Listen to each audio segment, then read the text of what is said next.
Judges chapter 20. Then all the Israelites came out from Dan to Beersheba, including the land of Gilead.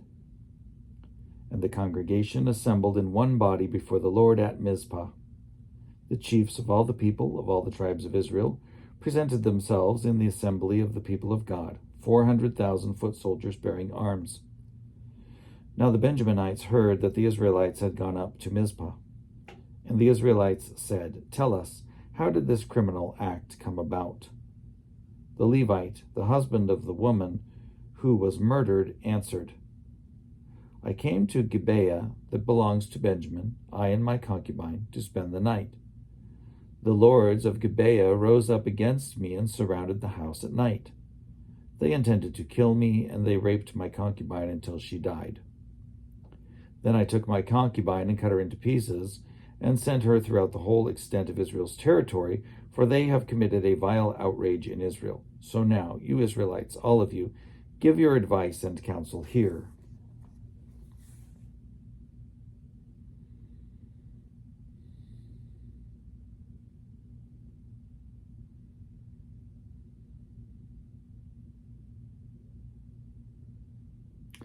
All the people got up as one, saying, "We will not any of us go to our tents, nor will any of us return to our houses. But now this is what we will do to Gibeah. We will go up against it by lot. We will take 10 men of 100 throughout all the tribes of Israel, and 100 of 1,000, and 1,000 of 10,000, to bring provisions for the troops who will go to repay Gibeah of Benjamin for all the disgrace that they have done in Israel." So all the men of Israel gathered against the city, united as one. The tribes of Israel sent men through all the tribe of Benjamin, saying, "What crime is this that has been committed among you? Now then, hand over those scoundrels in Gibeah, so that we may put them to death and purge the evil from Israel." But the Benjaminites would not listen to their kinsfolk, the Israelites. The Benjaminites came together out of the towns of Gibeah to go out to battle against the Israelites. On that day the Benjaminites mustered 26,000 armed men from their towns, besides the inhabitants of Gibeah, who mustered 700 picked men. Of all this force, there were 700 picked men who were left-handed. Everyone could sling a stone at a hair and not miss. And the Israelites, apart from Benjamin, mustered 400,000 armed men, all of them warriors.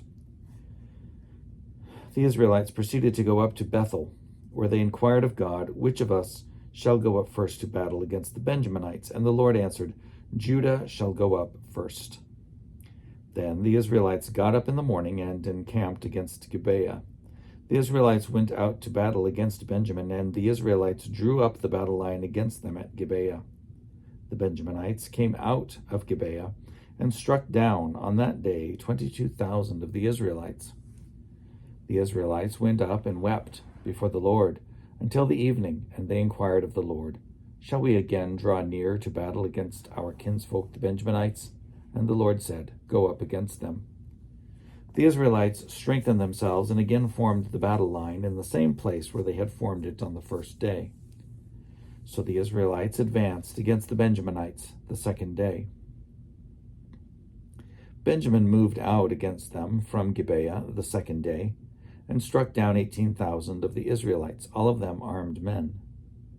Then all of the Israelites, the whole army, went back to Bethel and wept. Sitting there before the Lord, they fasted that day until evening. Then they offered burnt offerings and sacrifices of well-being before the Lord. And the Israelites inquired of the Lord, for the ark of the covenant of God was there in those days, and Phinehas, son of Eleazar, son of Aaron, ministered before it in those days, saying, "Shall we go out once more to battle against our kinsfolk the Benjaminites, or shall we desist?" The Lord answered, "Go up, for tomorrow I will give them into your hand." So Israel stationed men in ambush around Gibeah. Then the Israelites went up against the Benjaminites on the third day, and set themselves in array against Gibeah as before. When the Benjaminites went out against the army, they were drawn away from the city.